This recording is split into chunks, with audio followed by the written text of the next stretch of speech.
Welcome to Miss Scarlett. Subscribe and don't miss out on Patreon. Have fun! In the hushed attic, a neglected cardboard receptacle, its color washed out, beckoned from the shadowy corner to those endeavoring to unearth its secrets. Its weight, deceptive to the eye, tested the muscles of the bearer who ventured to extract it.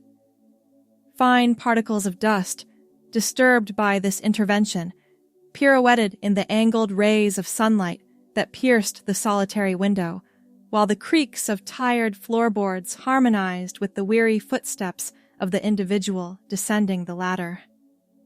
"Shall I assist with the accompanying crates as well, Aunt Martha?" A voice, filled with exhaustion and belonging to Cruz Mendez, inquired. Cruz, aged 32, bore the weight of his demanding occupation in the translucent bags beneath his short-cropped blonde hair.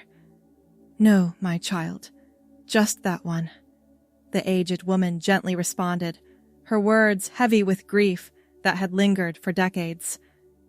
Cruz embarked on his descent with cautious steps, the box securely nested against his chest, while the dust settled and the attic fell back into its silent slumber.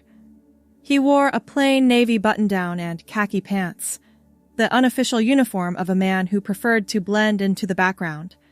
His aunt had called yesterday, asking if he could help clear some things from the attic, and he couldn't say no. Since his parents had moved to Arizona for retirement, Aunt Martha was his only family left in town. The living room was frozen in time, much like Martha herself. Doilies covered the arms of floral-patterned furniture, and ceramic figurines lined every available surface. Martha sat in her recliner, hands folded neatly in her lap, watching as Cruz placed the box on the coffee table. "Thank you for coming, Cruz. These old bones don't climb stairs like they used to." "No problem. I've been meaning to visit more anyway." He settled onto the couch, unsure what to do next. The box between them seemed to pulse with untold stories. "Open it." Martha's voice was quiet but firm. "I want you to see her." Cruz carefully lifted the lid. Inside lay a leather-bound photo album, its edges worn from handling. He glanced at his aunt, who nodded encouragingly, and opened to the first page. A teenage girl with shoulder-length blonde hair smiled back at him. Her eyes, bright and full of life, bore an uncanny resemblance to his own. "That's Patricia." Martha's voice caught. "My daughter, your cousin." Cruz had heard whispers about Patricia throughout his childhood. A cousin who had disappeared, who was never discussed at family gatherings. No one had told him what happened, only that she was gone. As he flipped through the album, he watched Patricia grow from a gawky teenager into a beautiful young woman with the same blonde hair and sharp features that he saw in his own mirror every morning. "She would have been about your age now," Martha said, reaching out to touch one of the photos. "You look so much like her, you know? Same eyes, same smile when you actually decide to use it." Cruz shifted uncomfortably. "What happened to her, Aunt Martha?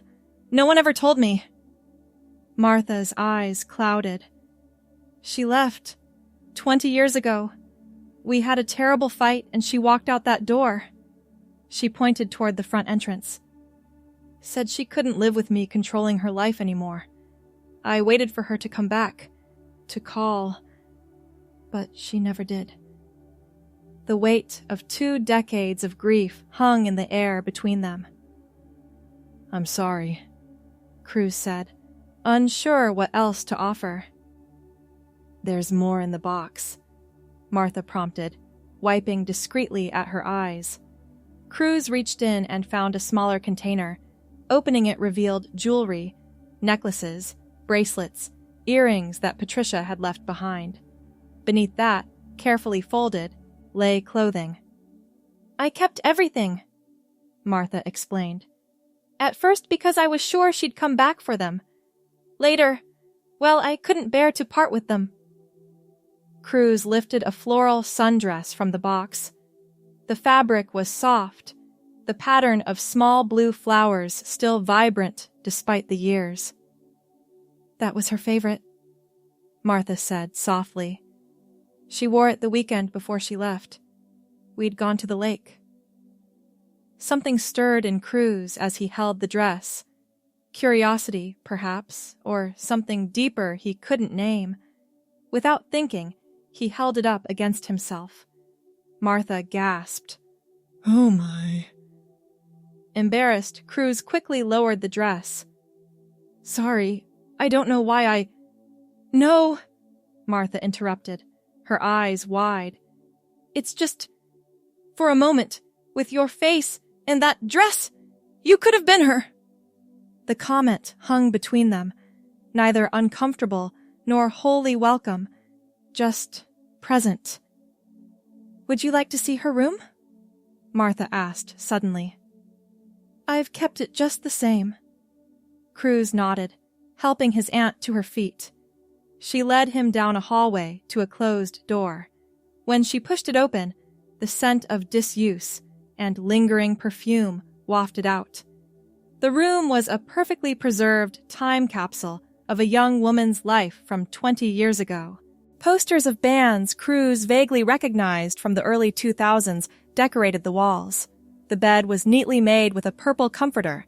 Makeup still sat on the vanity, and clothes peeked out from a partially opened closet door.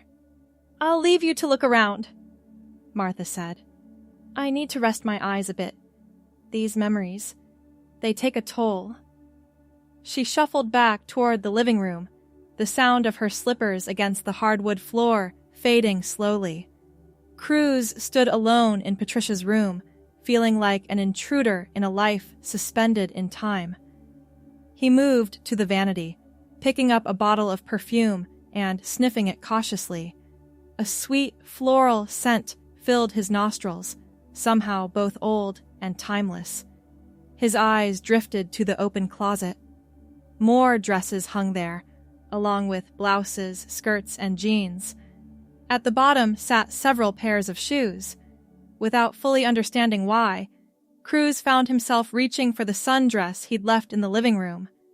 Back in Patricia's room, he held the dress against himself again, looking in the full-length mirror attached to the closet door. Martha was right.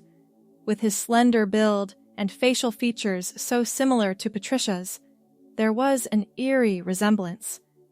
The impulse struck quickly, before rational thought could intervene.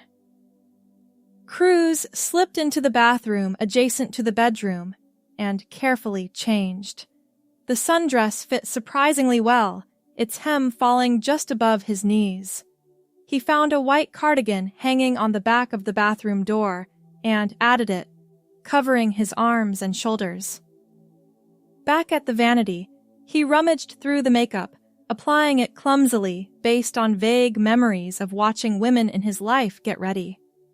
The result was amateur but effective, softening his already delicate features into something undeniably feminine. In the closet, he found a pair of strappy white sandals that, miraculously, weren't far off from his size. The final touch was a necklace from the jewelry box, a simple pendant on a silver chain. When Cruz looked in the mirror again, Patricia looked back. Or rather, someone new. Neither Cruz nor Patricia, but a blending of the two. The blonde hair that Cruz usually kept short and neat suddenly seemed perfect at its current length, just brushing his collar, styling it slightly with his fingers to frame his face. Cruz, did you find everything all right? Martha's voice called from down the hall. Without thinking, he stepped out of the bedroom and into the hall. I'm here, he called back, his voice automatically lifting into a softer register. Martha appeared at the end of the hallway, her eyes focusing slowly in the dim light. When she saw the figure standing outside her daughter's room, she froze. Her hand flew to her mouth. "Patricia?" she whispered, her voice breaking. In that moment, Cruz should have corrected her, should have explained the bizarre impulse that had led him to try on her long-lost daughter's clothes. Instead, something stopped him. The look on Martha's face, hope, joy, disbelief, was something he'd never seen before. "I'm sorry," he said softly. "I didn't mean to upset you." Martha approached slowly, her eyes never leaving his face. "It's really you?" Reality crashed back. "Aunt Martha, it's me. Cruz. I tried on some of Patricia's things. I don't know why." Martha blinked several times, confusion replacing the momentary joy. "Cruz?" She adjusted her glasses, peering more closely. "Oh my goodness! My mind played a trick. For a moment, I thought—" She trailed off, embarrassment coloring her cheeks. "I'm sorry," Cruz repeated, genuine regret in his voice. "I shouldn't have done this." But Martha's expression softened again. No. It's all right. The resemblance is remarkable. You really could be her." They stood in awkward silence, neither sure what to say next. "Would you like some tea?" Martha finally asked, as if having her nephew standing before her in her missing daughter's clothes was the most normal thing in the world. "I should change back," Cruz said. "Well, if you're comfortable. It's nice, in a way, like seeing a ghost, but a pleasant one." Martha's smile was sad, but genuine. It's been so long since those clothes had anyone to wear them. In the kitchen, the surreal scene continued. Cruz, still dressed as Patricia, sat at the kitchen table while Martha prepared tea, chatting about neighborhood gossip and her gardening club. It was the longest conversation they'd had in years. "You know," Martha said, setting down her teacup, "Patricia would have been about your age now. She was always so full of life, creative, passionate. You remind me of her in other ways, too, not just your looks." "I never knew her," Cruz said. "No one talked about her." "People thought it would upset me," Martha sighed. "And they were right, for a long time. But not talking about her, that was worse." "It was like losing her twice." As the afternoon light faded to evening, Cruz made no move to change back into his own clothes. Martha seemed to draw comfort from his presence in this form, and strangely, he felt more comfortable too, as if the sundress and cardigan allowed him to be someone different, someone who could connect with his aunt in ways Cruz never had. "I should probably head home soon," he said eventually, glancing at the clock. Disappointment flashed across Martha's face. "Of course. You must have plans." Cruz thought about his empty apartment, the takeout he'd probably order, the television he'd watch until falling asleep. "Actually, I don't have anywhere to be." "Would you stay for dinner then? I made a casserole earlier." "I'd like that." Cruz smiled, and Martha beamed back at him. Over dinner, Martha told stories about Patricia, her childhood adventures, her dreams of becoming an artist, the trips they'd taken together. It was clearly cathartic for her to speak about her daughter after years of silence.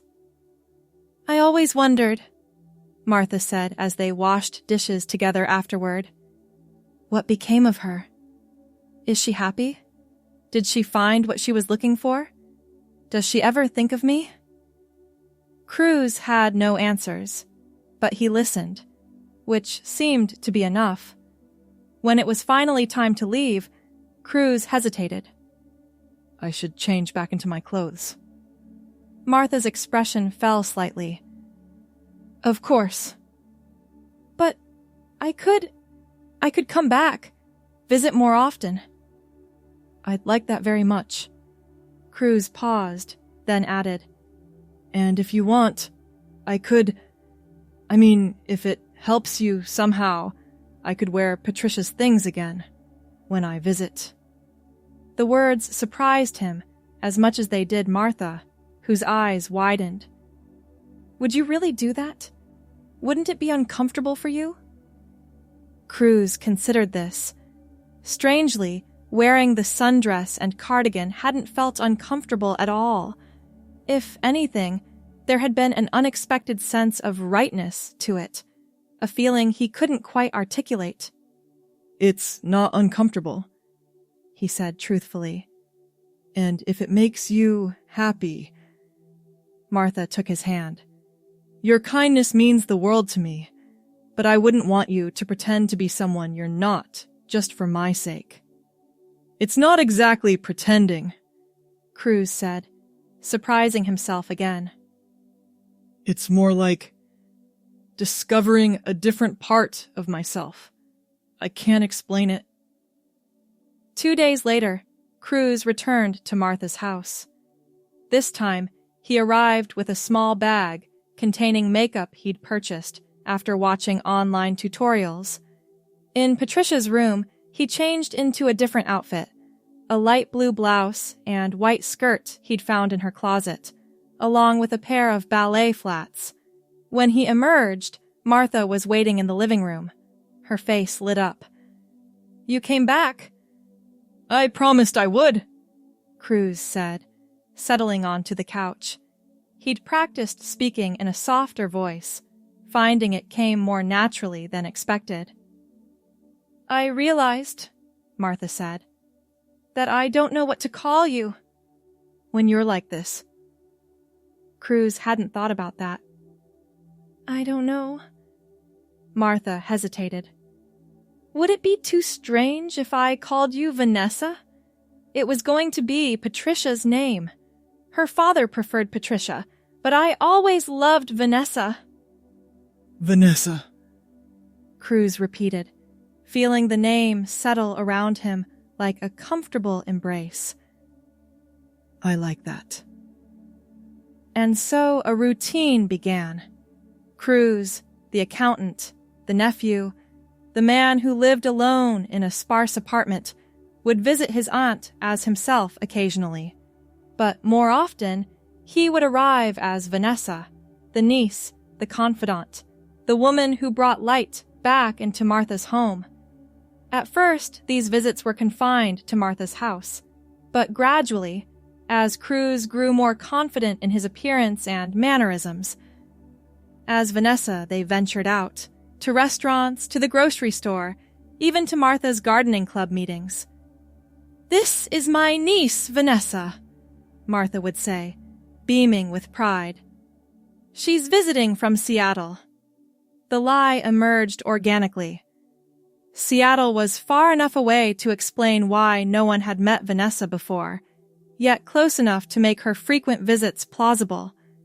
Soon, an entire backstory developed. Vanessa was a graphic designer who worked remotely. She had lived in Seattle for 6 years after graduating from an art school in Chicago. She was single but had recently ended a long-term relationship. Each detail added depth to Vanessa, making her more real not just to Martha's friends, but to Cruz himself. As weeks turned into months, the time spent as Vanessa began to feel less like an act of kindness toward his aunt, and more like an essential part of his own identity. At home, Cruz researched. He learned about transgender experiences, about the spectrum of gender identity. The stories he read resonated deeply, answering questions he hadn't known he was asking. The more he learned, the more certain he became. Vanessa wasn't just a costume he wore to please his aunt. Vanessa was who she had always been meant to be. The realization should have been frightening, but instead, it brought clarity and peace. One evening, as they sat in Martha's garden watching the sunset, she gathered her courage. Aunt Martha, she said, her voice soft but steady. I need to tell you something. Martha reached over and patted her hand. I think I know what you're going to say, dear. Surprised, Vanessa turned to her. You do? I'm old, but I'm not blind. Martha smiled gently. You're not just doing this for me anymore, are you? If you ever were. Tears welled in Vanessa's eyes. No, I'm not. I think this is who I really am. Who I've always been, but never knew how to be. Martha nodded, her eyes filled with understanding. I suspected as much. The way you've blossomed these past months, it's been beautiful to watch. You're not disappointed? Or confused? My dear, at my age, very little confuses me anymore. Martha squeezed her hand. And how could I be disappointed in someone finding their true self? That's the greatest gift life can offer. That conversation marked a turning point. Vanessa began the process of transition in earnest, consulting with doctors, starting hormone therapy, making plans for legal name changes. The journey wouldn't be easy, but for the first time, the path ahead felt clear.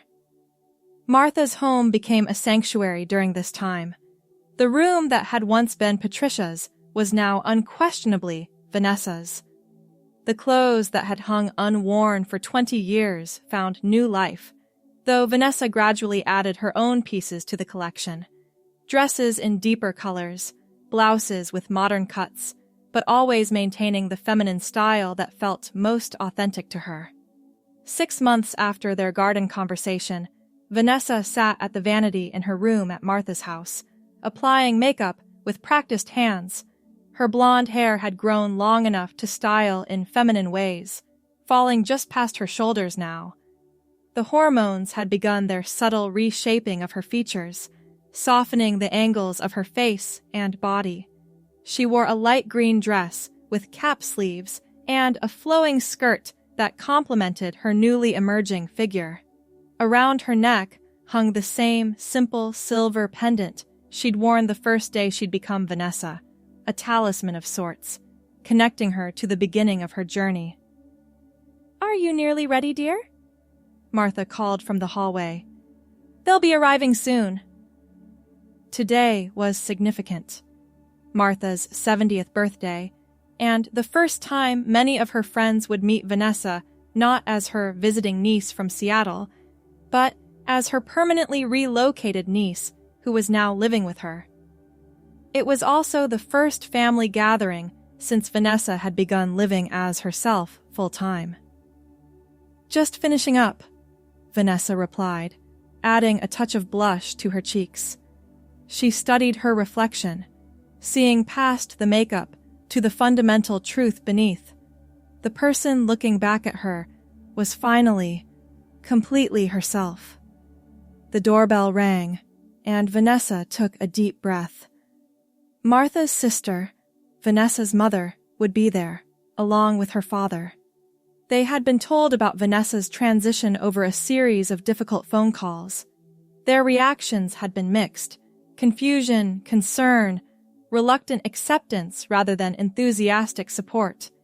Today would be their first time seeing her in person. In the living room, Martha greeted her first guests, neighbors and friends from her various social circles. Vanessa hung back in the hallway, gathering her courage. There she is! Martha exclaimed, spotting her. Come in, dear. Everyone's been asking about you. Stepping into the room felt like crossing a threshold into a new life. Eyes turned toward her, some curious, some warmly welcoming, none judging. Martha had prepared them well. You must be Vanessa, an elderly woman said, approaching with an outstretched hand. Martha has told us so much about you.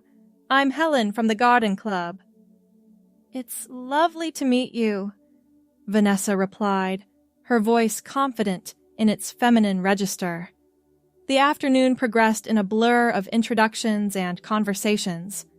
Vanessa found herself relaxing as it became clear that, to these people, she was simply Martha's niece, a woman whose presence had brought joy back into their friend's life. When her parents arrived, the atmosphere tensed momentarily. Her mother paused in the doorway, eyes scanning the room until they found Vanessa. Recognition, shock, and something unreadable flickered across her face. Martha smoothly intervened, guiding her sister and brother-in-law into the room. "Carol, Richard, I'm so glad you could make it. You remember Vanessa, of course." The formality of the introduction sent a clear message. This was how things were now, and Martha would accept nothing less than respect for her niece. Richard, Vanessa's father, awkwardly extended his hand. "You look, well." "Thank you, Dad," Vanessa said, accepting the handshake, wishing for a hug that didn't come. "It's good to see you both." Her mother studied her face. "Your hair is longer." "Yes, I've been growing it out." Carol nodded stiffly. "It suits you." It wasn't enthusiastic acceptance, but it was something. An acknowledgement, at least, that this wasn't a phase or a costume. Vanessa would take what she could get. As the party continued, Vanessa found herself drawn into a conversation with one of Martha's younger friends, a woman in her 40s named Claire, who taught art at the local community college. "Martha mentioned you're a graphic designer," Claire said.